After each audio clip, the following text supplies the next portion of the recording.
Complètement secrète et onirique, comme ça, pleine de rêves, pleine de... Imaginez un crépuscule doré à Ramatuelle où la lumière décline doucement sur la Méditerranée.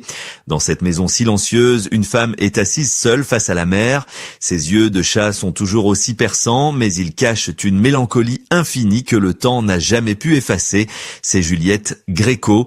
Elle n'était pas seulement une chanteuse ou une actrice, elle était l'âme de Saint-Germain-des-Prés, la muse éternelle drapée dans sa robe noire légendaire. Bienvenue sur votre chaîne Icônes en silence, le lieu sacré où nous ne nous contentons pas d'admirer la gloire, mais où nous écoutons les murmures que les légendes n'ont jamais osé prononcer à haute voix.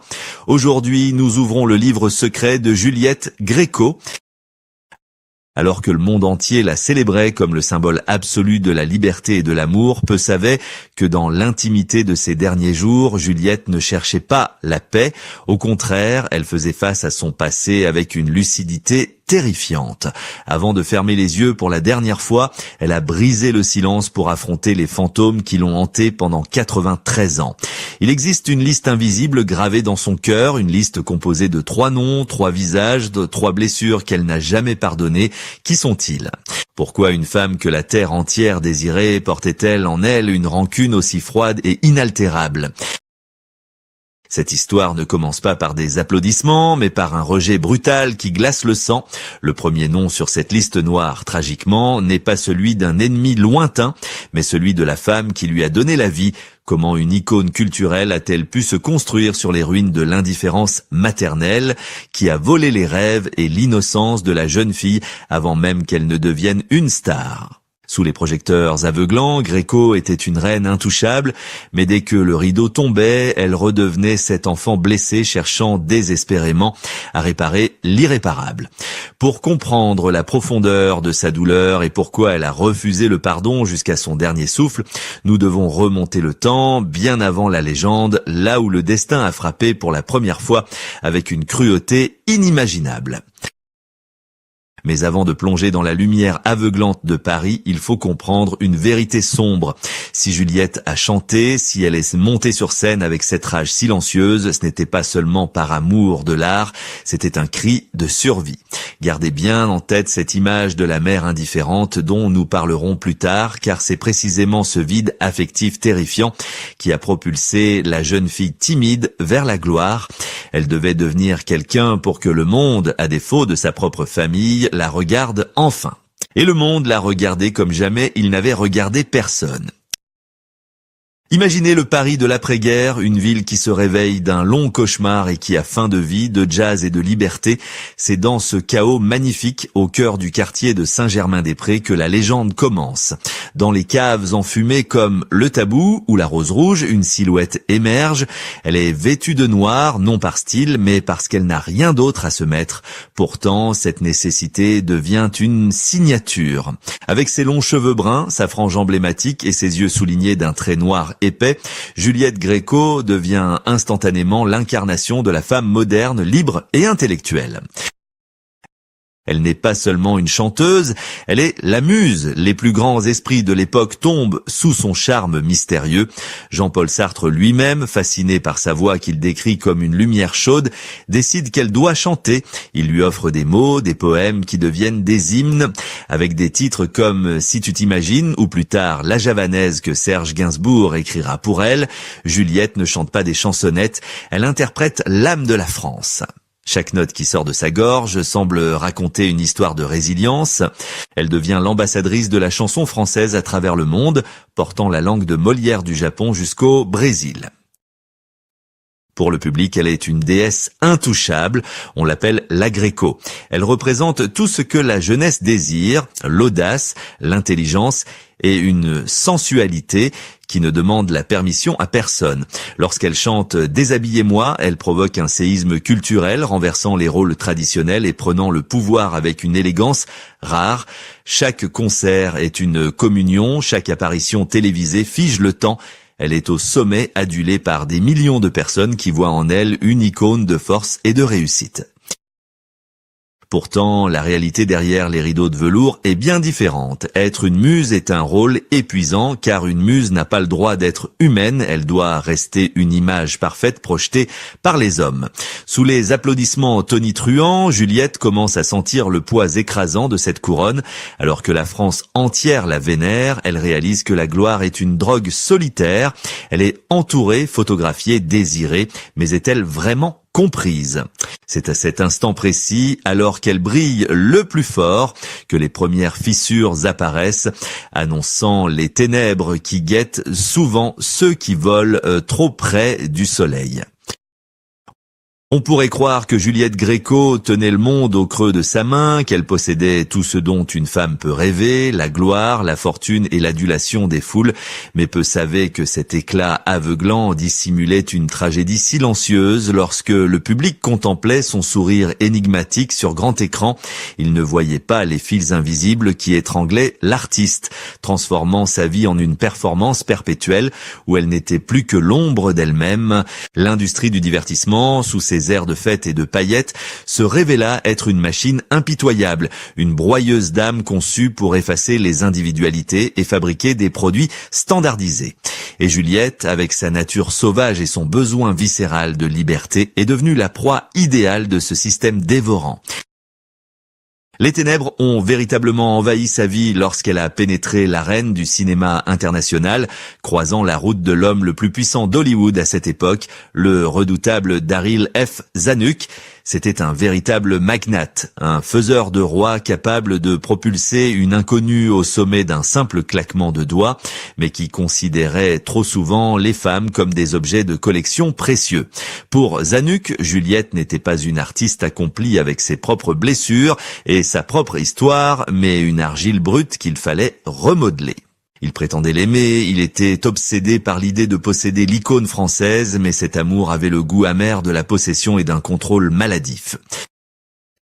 Imaginez la violence psychologique subie par une femme dont l'amant, qui est aussi le maître absolu de son destin professionnel, critique l'essence même de son être. Zanuck exigeait qu'elle corrige son nez, qu'il jugeait trop long, trop imparfait pour les standards aseptisés de l'Amérique. Il voulait la dépouiller de ses robes noires emblématiques, cette armure qu'elle s'était choisie pour l'affubler de toilettes criardes et de fourrures qu'elle exécrait. Il voulait la forcer à marcher sur des talons hauts, alors qu'elle ne rêvait que de sentir la terre sous ses pieds nus. Ce n'était pas seulement une question d'esthétique, c'était une attaque frontale contre son identité. Chaque jour passé sous l'emprise de ce Pygmalion tyrannique était une bataille perdue pour son âme. Elle, la rebelle de Saint-Germain, se sentait devenir une poupée de cire inerte dans la vitrine dorée de la 20th Century Fox. La pression ne venait pas seulement d'un homme, mais de la complicité tacite de toute une industrie. Des contrats léonins rédigés dans un langage froid et calculateur la liaient pieds et poings liés, lui ôtant tout contrôle sur sa propre voix et son emploi du temps. Isolée dans des villas somptueuses, ballottée de cocktails mondains en plateau de tournage, elle jouait le rôle de la star comblée tout en hurlant de silence à l'intérieur. Personne dans ce milieu ne s'arrêtait pour lui demander ce qu'elle désirait vraiment. Il ne se souciait que des chiffres du box-office, vérifiant si son image faisait vendre des journaux. La solitude de Juliette durant cette période était abyssale. Elle vivait dans le luxe, mais elle se sentait comme une prisonnière de sa propre célébrité, enfermée dans une cage dorée dont elle avait perdu la clé. La trahison la plus amère n'était pas l'exploitation financière, mais le déni de son humanité. Le monde du spectacle a tenté de domestiquer la chatte sauvage, de transformer sa mélancolie profonde en un divertissement léger et consommable. Juliette a réalisé avec effroi que l'adulation du public était aussi une forme de menotte. Ils aimaient une image fantasmée, mais auraient-ils accepté la femme complexe, blessée et réelle qui se cachait derrière le masque ? Ce sentiment d'être réduite à une marchandise manipulée par des hommes de pouvoir et abandonnée par ceux qui auraient dû la protéger a semé dans son cœur les graines d'une rancœur tenace. Ses blessures ne saignaient pas, mais elles s'inscrivaient profondément dans sa mémoire, attendant patiemment le jour où elle oserait enfin prononcer les noms des coupables. Cependant, la véritable tragédie de Juliette Gréco ne fut pas les amours perdus ou les contrats oppressants, mais le silence brutal qui s'abattit sur elle à l'hiver de sa vie. Le destin, ce dramaturge cruel, lui réservait une épreuve ultime, celle qui allait briser l'armure de la guerrière pour révéler la mer dévastée. En 2016, alors qu'elle s'apprêtait à faire ses adieux à la scène, le ciel lui est tombé sur la tête. Sa fille unique, Laurence Marie, sa complice de toujours, s'est éteinte, emportant avec elle une partie de l'âme de Juliette. Pour celle qui avait passé sa vie à chercher l'amour maternel qu'on lui avait refusé, perdre sa propre enfant fut une douleur au-delà des mots, une amputation du cœur qui ne cicatrise jamais. Comme si le sort s'acharnait, le corps de Juliette, ce corps qui avait traversé un siècle d'histoire et survécu au geôle de la guerre, l'a trahi à son tour la même année. Un accident vasculaire cérébral l'a frappée, la privant temporairement de ce qu'elle avait de plus précieux, sa voix. Imaginez l'ironie tragique, la femme qui avait chanté la liberté et l'amour pour des millions de personnes se retrouvait soudain prisonnière de son propre mutisme. Les mots ne venaient plus, les mélodies s'étaient tues. Elle, qui avait toujours été le centre de l'attention, s'est retrouvée seule dans sa maison de Ramatuelle, face à une mère indifférente. Les projecteurs se sont éteints, les foules se sont dispersées et l'industrie du spectacle, fidèle à sa nature ingrate, a continué de tourner sans elle. Le téléphone a cessé de sonner aussi souvent. C'est dans ce vide vertigineux que la solitude est devenue sa seule compagne. Mais le silence n'est pas toujours synonyme de paix. Dans la pénombre de sa chambre, loin du tumulte parisien, les vieux démons, ceux qu'elle avait tenus à distance par la force de son art, ont commencé à resurfacer. La douleur de la perte récente a réveillé les blessures anciennes, celles de l'enfance, celles de l'humiliation, celles de la trahison. Elle s'est rendue compte que le temps pressait et que la mort qui venait de lui prendre sa fille rôdait désormais autour d'elle. Elle ne voulait pas partir en emportant ses secrets. Elle ne voulait pas que l'histoire retienne seulement l'image lisse de la muse de Saint-Germain-des-Prés. Il y avait des comptes à régler, non pas avec de l'argent, mais avec la vérité. Dans ce silence assourdissant, 3 visages se sont dessinés distinctement dans sa mémoire, 3 ombres qui l'attendaient au tournant de sa vie. La tristesse a laissé place à une froide détermination. Avant de rejoindre les étoiles, Juliette Gréco devait accomplir un dernier acte, peut-être le plus courageux de tous.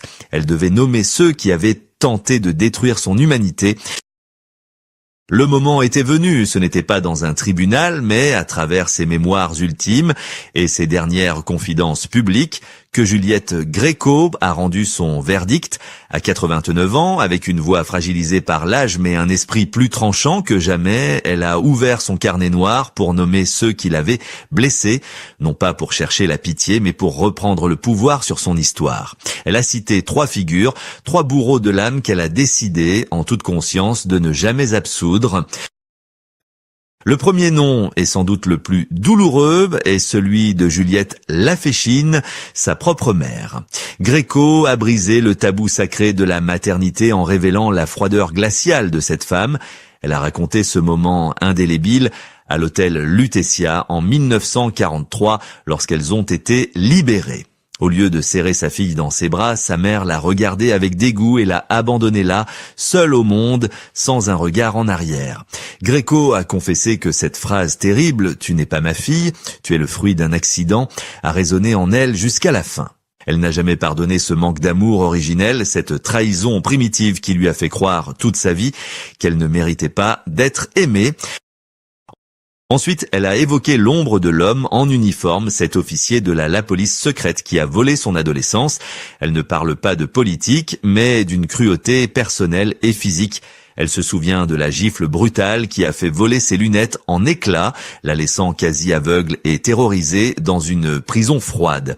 Elle a déclaré qu'elle ne pardonnerait jamais à cet homme d'avoir écrasé son innocence sous sa botte, d'avoir transformé une jeune fille rêveuse en une prisonnière marquée à vie.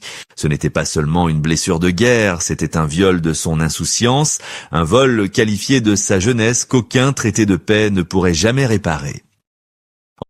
Enfin, le 3e nom sur cette liste de l'impardonnable est celui de Daryl F. Zanuck, le symbole de cette industrie qui a voulu la dévorer. En le nommant, elle a dénoncé tous ces hommes de pouvoir qui ont tenté de la réduire à un objet décoratif. Elle n'a pas pardonné ses tentatives de la changer, de lui faire refaire son nez, de lui dicter sa conduite, de l'enfermer dans ce qu'elle appelait une prison de diamants. En refusant de lui pardonner, elle a rejeté l'idée que le succès justifie l'humiliation. Elle a affirmé haut et fort que sa liberté valait plus que tous les contrats d'Hollywood. En prononçant ces noms, Juliette Gréco n'a pas exprimé de haine, mais une forme de mépris souverain. C'était sa manière de dire que, malgré leurs efforts pour la briser, l'ignorer ou la contrôler, elle était restée debout. Elle a survécu à l'indifférence de sa mère, à la violence du bourreau et à la cupidité du producteur. Cet acte de nomination n'était pas une vengeance, c'était une libération.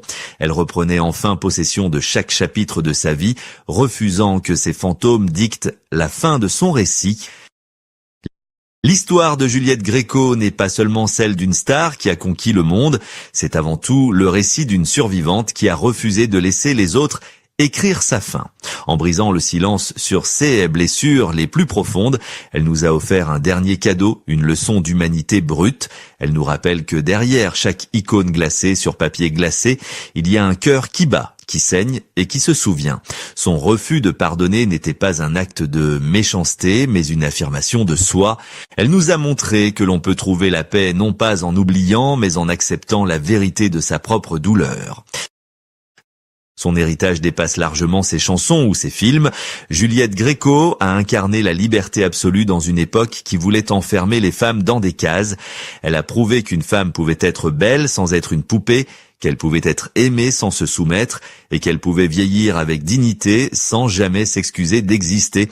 Elle a marché pieds nus sur les scènes du monde entier pour nous dire que la seule chose qui compte vraiment, c'est de rester fidèle à soi-même, peu importe le prix à payer. Aujourd'hui, la maison de Ramatuelle est peut-être vide et la silhouette à la robe noire ne déambulera plus dans les rues de Saint-Germain-des-Prés, mais sa voix continue de résonner. Elle résonne pour tous ceux qui ont été rejetés, pour tous ceux qui ont dû se battre pour leur identité, pour tous ceux qui portent en eux des cicatrices invisibles. Gréco nous a quittés, mais elle nous laisse avec cette question obsédante. Sommes-nous prêts à vivre notre vie sans compromis ou allons-nous laisser les autres dicter notre bonheur ? Et vous, chers spectateurs d'Icônes et Silences, que pensez-vous du choix final de Juliette ? Pensez-vous qu'il est nécessaire de tout pardonner pour partir en paix, ou croyez-vous comme elle que certaines blessures méritent d'être nommées pour que l'âme soit enfin libre ? Nous serions honorés de lire vos pensées et vos histoires dans les commentaires ci-dessous. Si ce voyage dans l'intimité d'une légende vous a touché, n'oubliez pas de vous abonner et de partager cette vidéo pour que ces histoires ne tombent jamais dans l'oubli. Merci d'avoir écouté Le Silence avec nous. À très bientôt pour une nouvelle icône.